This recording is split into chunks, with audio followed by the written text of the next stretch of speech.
오늘은 2024년 10월 19일 6시 24분입니다. 프로젝트 바랄라랑 밸류 클래스, 이건 제가 이제 2024년에 열린 코틀린 컨퍼런스에서 발표했던 내용인데요. 프로젝트 바랄라와 밸류 클래스 이 내용에 대해서 뭔가 다시 더 연구한 부분도 있고 좀 추가적으로 말씀드리고 싶은 것도 있고, 그리고 코틀린 컨퍼런스를 오지 못한 분들에게 또 이 부분을 알려드리고 싶어서 이렇게 영상으로 제작하게 되었습니다.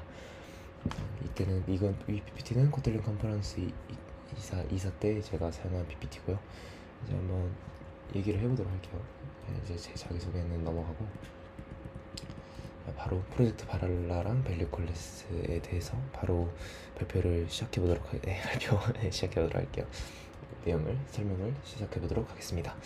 들어가기 전에 프리미티 타입하고 레퍼런스 타입에 대해서 알아보도록 할게요. 둘의 차이가 무엇일까요? 저희 프리미티 타입은 저희가 잘 아는 int, float, double 등등의 그런 원시형 타입들이 있죠. 그리고 JVM에서는 이런 데이터들은 스택 메모리에 저장이 되어 있습니다. 실제 데이터 값을 저장하는 타입, 정수, 실수, 문자, 논리, 리터럴 등을 저장하는 타입이라고 볼 수 있겠죠. 자, 이것이 JVM 런타임 데이터 에리어의 그림인데요. 이제 각각의 스레드는 개별적인 스택을 가지고 있고, 프리미티 타입은 여기 데이터들이 여기 JVM 스택에 저장되어서 사용됩니다. 이거 레퍼런스 타입은 뭘까요? 레퍼런스 타입은 참조 타입.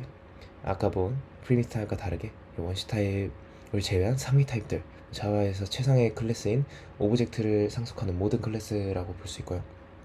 그리고 스트링, 어레이, 이니움, 클래스, 인터페이스 등이 있어요. 그래서 이런 실제 객체들은 흰 메모리에 저장이 되고요. 참조 타입 변수는 스택 메모리의 실제 객체 주소를 저장해서 참조 변수에 저장된 객체의 주소를 불러와서 사용하는 방식으로 동작을 해요. 그림으로 설명드릴게요. 이렇게 JVM 데이터에 런타임 데이터 에리어가 있으면 이 힙 영역에 이 자바 객체들이 저장이 되고요. 그리고 스택에서는 이 자바 객체를 사용하기 위해서는 이 힙 객체가 저장되어 있는 참조 포인터를 스택이 가지고 있고, 해당 스택이 포인터를 통해 객체를 참조하여 사용하는 방식으로 사용이 됩니다. 동작이 됩니다. 그러면 이제 이런 생각을 해볼 수가 있어요. 그리고 맞아, 잠깐 그 전에 힙에서는 GC가 돌아서 사용되지 않는 객체를 또 정리도 해주죠. 감사합니다. 자, 이제 이렇게 생각해 볼 수 있어요. 프리미티 타입과 레퍼런스 타입 중에 어떤 게 더 좋을까요? 이게 굉장히 말이 많을 수도 있을 것 같은데, 일단은 프리미티 타입은 레퍼런스 타입에 비해서 성능이 당연히 훨씬 뛰어납니다. 객체보다 메모리를 적게 사용하고요, 처리 속도도 빠릅니다. 물론 객체 같은 참조 타입을 사용하면 객체 지향의 프로그래밍, 유연성, 다양성 같은 이런 이점들을 얻을 수 있기 때문에 레퍼런스 타입들도 하나의 장점을 가지고 있다고 볼 수 있어요. 그러면 이 내용들을 잘 가지고 JVM 타입 시스템, 그리고 그 문제에 대해서도 한번 같이 알아보도록 하겠습니다. JVM 타입 시스템은 다음과 같이 이루어져 있는데요. 프리미티 타입과 오브젝트 어레이로 이루어져 있어요. 그래서 오브젝트를 좀 더 자세히 알아볼게요. 아까 언급했듯이 객체는 흰 메모리에 저장되어 있고요. 그리고 해당 객체에 접근하려면 객체의 오브젝트 헤더를 통해 접근하여서 사용할 수가 있습니다. 자, 그럼 여기서 JVM 타입 시스템 문제에 대한 예시를 보도록 할게요. 여기 코틀린 컴프라는 객체가 XY 필드를 가지고 있어요. 그리고 해당 클래스들의 인스턴스를 여러 개 만들어 가지고 어레이에 담아보도록 하겠습니다. 그러면은 이 어레이의 메모리 레이아웃 구조를 시각화해 보면은 다음과 같은 구조로 이렇게 이루어져 있어요. 어떤가요? 딱 봐도 뭔가 문제가 있어 보이지 않나요? 평평하지 않고 각 어레이의 공간들이 참조를 통해서 다 각기 다른 객체들을 바라보고 있는 구조가 되게 됩니다. 이게 바로 JVM 타입 시스템의 프로블럼, 문제라고 볼 수 있죠. 왜 이렇게 설계되었을까요? 이거는 이제 과거 90년대 초에 자바가 설계되었을 당시 얘기를 조금 해보는 게 좋을 것 같습니다. 과거에 90년대 초반에는 메모리를 접근해서 데이터를 가져오는 비용과 산술 연산의 비용이 별로 차이가 없었어요. 거의 같다시피 했어요. 그렇게 돼서 초기에 저런 식으로 설계가 된 것 같아요. 근데 지금은 어떤가요? 지금은 비용이 산술 연산에 비해 메모리 접근 비용이 훨씬 많이 듭니다. 수천 수만 배 더, CPU가 수천 수만 번 더 정도 더 낭비가 됩니다. 그래서 이제 뒤에서 더 설명드릴 프로젝트 바랄라의 목표는 이런 구조를 만드는 거예요. 플랫한 구조죠. 평평하고 간접 참조가 존재하지 않아요. 그리고 오브젝트 헤더도 존재하지 않죠. 이런 구조를 만드는 것이 JVM의 자바 프로젝트 바랄라의 목표라고 볼 수 있습니다. 네, 이게 어떻게 가능할까요? 자, 이제 객체 지향 프로그래밍을 한번 보겠습니다. 오브젝트 오리엔티드 프로그래밍.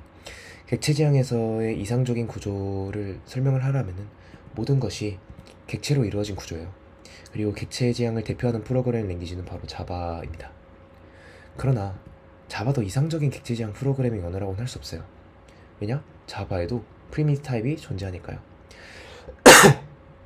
이는 초창기 자바가 설계될 당시에 객체 지향 언어의 이상 프로그래밍, 모든 것이 객체인 방식과 그리고 진짜 실제로 생각해야 되는 구현 사이, 뭐 프리미티브 타입의 연산 속도라든가 그런 것들에서 적절하게 타협하여 추가되게 된 것이 바로 프리미티브입니다.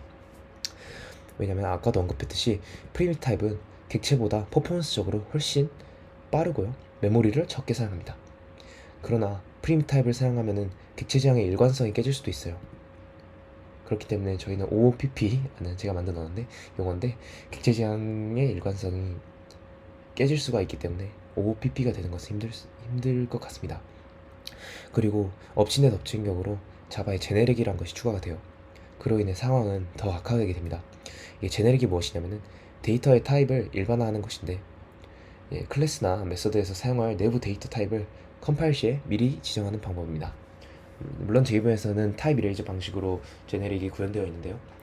이 부분은 정말 이것도 하나의 좀 뭐랄까 안 좋은 점이에요. 타입 이레이저를 장점으로 바라보는 시각은 거의 존재하지 않기 때문에 일단은 이 프로젝트 내용과는 조금 관계가 없을 수도 있기 때문에 타입 이레이저에 대해서는 나중에 더 언급하도록 하겠습니다.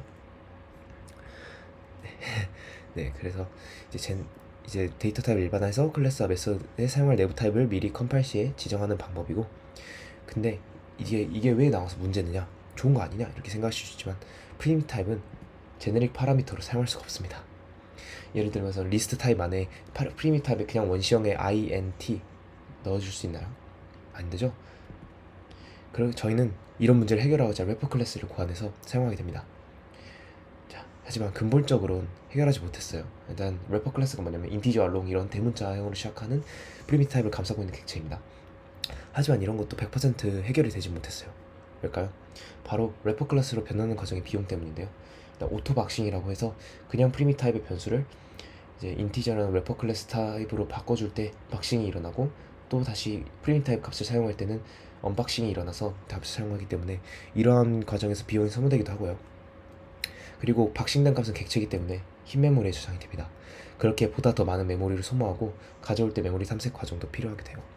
그리고 람다가 추가되면서 상황은 더욱더 악화가 되게 됩니다. 아이고, 왜일까요? 람다도 제네릭 기반으로 구현되어 있거든요. 자, 자바 유틸 펑션 쪽에 패키지에는 이제 함수형 인터페이스들이 다들 존재하는 걸 아시고 계실 거예요. 한번 좀 살펴볼게요. int predicate into long function. 어떻게 생각하시나요? 스트림도 마찬가지입니다. int 스트림, long 스트림, 더블 스트림 이런 것들. 물론 이러한 메서드들은 좀 성능 최적화를 위해서 라이브러리 개발자들의 멋지고 박수받을 노력이라고 저는 생각을 합니다. 이러한 함수들은 그런데 라이브러리를 만들 때마다 계속 만들어줘야 돼요. int to long function, primitive iterate, of int 같은 뭐 이런 거 계속 만들어야 돼요. 이런 프리미티브와 레퍼런스 사이의 간격의 그런 구현을 실현시키기 위해서. 어떻게 생각하시나요? 결국에는 이 기본 타입과 객체 사이의 간극을 일반 자본 사용자나 라이브러리 설계자들은 이제 성능이나 추상화 이 사이에서 하나의 선택을 해야 되는 인지적 부하를 안겨주게 되는 거예요. 이러한 문제의 원인은 왜 그럴까요? 이전에 일단 제네릭의 주요 목표는 무엇일까요? 바로 타입 표현 방식의 추상화이겠죠. 그러나 기본 타입과 참조 타입의 분리로 인해서 이러한 추상화를 하는데 정말 큰 벽이 되어가고 있는 것 같아요. 그렇죠? 그래서 다시 언급하듯이 제네릭의 주요 목표가 아니 이러한 문제의 원인은 무엇일까요? 다시 돌아가서 아까 보았던 그림을 다시 보면은 이러한 메모리 레이아웃을 갖는 이유가 무엇일까요? 왜 그렇게 생각하실까요? 바로 동일성이란 것 때문인데, 동일성을 가진다는 뜻이 무엇이냐면은 객체가 변할 수 있다는 뜻이에요. 동일성을 가지기 때문에 그러한 플랫하지 않은 메모리 구조를 가지고 있는 거죠. 객체의 필드가 수정되어도 어떤 객체인지, 어떤 객체에 접근할 수 있는지, 어떤 객체인지 명확히 식별할 수 있어야 하기 때문에 동일성이 객체의 식별을 위해서 동일성이라는 개념이 존재하게 되는 것인데요. 물론 이런 것들 외에도 다양하게 사용되긴 합니다. 오브젝트의 이퀄리티라든가 싱크로나이제이션, 아니면 아이덴티티 해시코드, 위크 레퍼런스 같은 부분으로서 다양한 객체는 사용되고 있고요. 자, 다시 돌아볼게요. 다시 프로젝트 바랄라의 제대로 된 목표를 알아볼게요. 아까 언급했듯이 플랫한 데이터 타입, 평평한 데이터 타입을 알아보자 라는 목표로 2014년도에 시작된 프로젝트입니다. 이루기 위해서는 어떻게 해야 될까요? 아까 알아보았던 클래스가 동일성을 포기하는 것입니다. 그리고 이 동일성을 포기한 클래스가 바로 발표 주제의 두 번째 토픽이었던 밸류 클래스라는 거예요. 와, 꽤나 긴 빌드업을 쌓았어요. 물론 동일성을 포기하게 된다면은 유연성을 조금 잃긴 해요. 수정이 불가하고 레이아웃 다양성을 가질 수 없게 되니까요. 대신에 성능 향상을 가져옵니다. 밸류 클래스를 사용함으로써 오브젝트 헤더가 없어지고요. 이 참조를 통한 접근이 필요가 없습니다. 그렇지만 메서드 생성자, 필드, 캡슐러, 인터페이스, 제네릭, 어노테이션 등 전부 사용이 가능합니다. 객체 지향에서 사용할 수 있는 이점들이죠. 우리가 아까 알아보았던 제네릭이 등장하면서 아까 보았던 래퍼 클래스로 솔루션을 나왔는데 그 비용을 없애는 래퍼 클래스의 대체제로도 사용이 가능합니다. 완전히 대체가 가능합니다. 프리미티 타입 필드 하나를 가진 밸류 클래스를 해보면 어떨까요? 네, 이 전환 비용, 래퍼 클래스의 전환 비용을 전부 대처할 수 있게 되겠죠. 프리미티브의 호환성을 유지하면서 래핑 클래스가 가지고 있던 오버헤드도 해결을 할 수가 있어요. 저희가 발휘했던 클래스의 표현력과 기본 타입의 빠른 동작이 결합된 프리미티브 클래스가 만들어지는 것입니다. Primitive class. Code likes on class, works likes on int. 클래스의 표현력, 기본 타입의 빠른 동작. 이렇게 있는데 밸류 클래스를 명확하게 요약한 문장이에요. 클래스처럼 쓰고 인트처럼 동작한다. 이거 얼마나 아름다운 말입니까? 객체 지향 프로그래밍의 이점을 누리면서도 기본 타입의 효율적인 메모리 사용 성능을 활용할 수 있는 것이 바로 밸류 클래스고요. 그리고 이 기능은 아직 자바에는 없고요. 저희 코틀린, 뭔가 코틀린 오랜만에 보네요. 이건 코틀린 컨퍼런스에서 발표한 것 같은데 좀 어쨌든 코틀린 1.5 버전부터 밸류 클래스를 사용할 수가 있어요. 자, The Sortworks Anthology라는 객체 지향 생활 초조라는 것이 있는데, 이 객체 지향 생활 초조에서는 모든 원칙과 문자열을 포장하라는 규칙이 존재해요. 그리고 이러한 원칙을 밸류 클래스로 구현해 볼 수 있어요. 모든 원칙과 문자열 값을 포장해라. 모든 원칙과 문자열 값을 포장했을 때 얻을 수 있는 이점이 무엇일까요? 천천히 알아보도록 할게요. 이렇게 세 가지 이점이 존재합니다.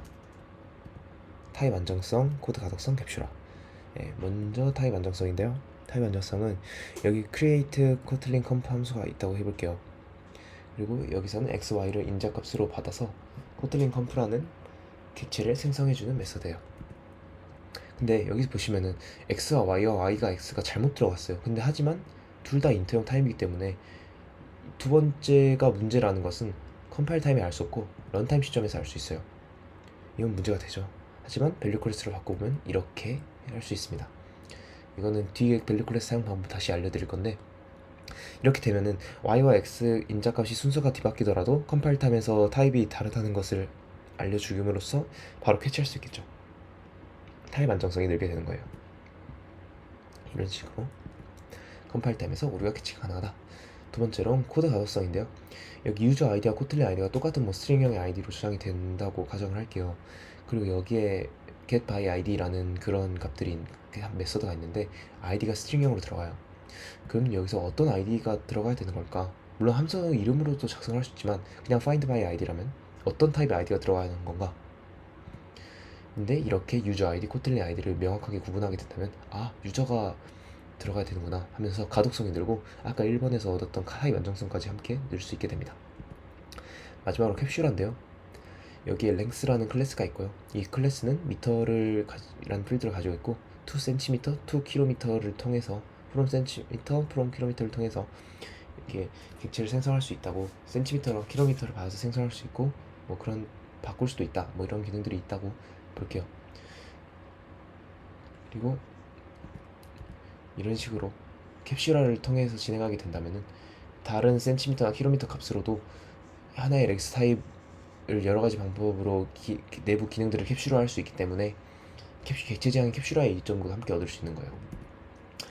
코틀린 밸류 클래스 이런 것들로 전부 이루어내 볼 수 있어요.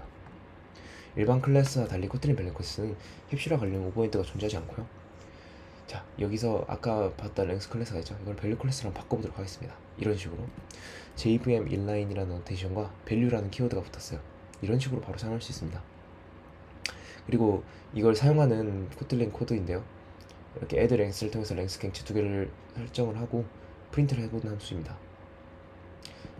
이거를 밸류 클래스에서 사용한 걸 디컴파일에서 확인해 보면은 이렇게 볼 수 있는데요. 혹시 랭스가 어디 갔죠? 안 보이죠? 랭스 객체를 생성하지 않고 기본 타입의 더블 타입으로 토탈 랭스를 저장을 해요. 우와. 이렇게 그러면 결국에는 객체를 생성되지 않았던 거기 때문에 프리비트 타입처럼 동작한 거기 때문에 성능이 굉장히 좋아졌겠죠. 코틀린 밸류 클래스의 특징입니다.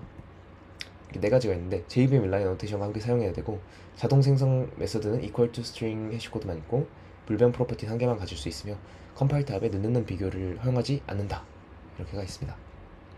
JVM inline annotation과 함께 사용해야 한다. 이 밸류 클래스 그냥 사용할 수 없어요. JVM inline annotation을 붙여줘야 됩니다. 이 어노테이션을 붙여줘야 컴파일 과정에서 컴파일러가 이 어노테이션을 보고 밸류 클래스로 인식을 해요. 그래서 인스턴스가 런타임에 원시값 혹은 문자열로 바꾸게 해줌을 알 수가 있어요. 그렇기 때문에 JVM inline을 꼭 붙여줘야 합니다. 그 다음으로는 equals to string 해시 코드만 가지고 있다라는 특징인데요.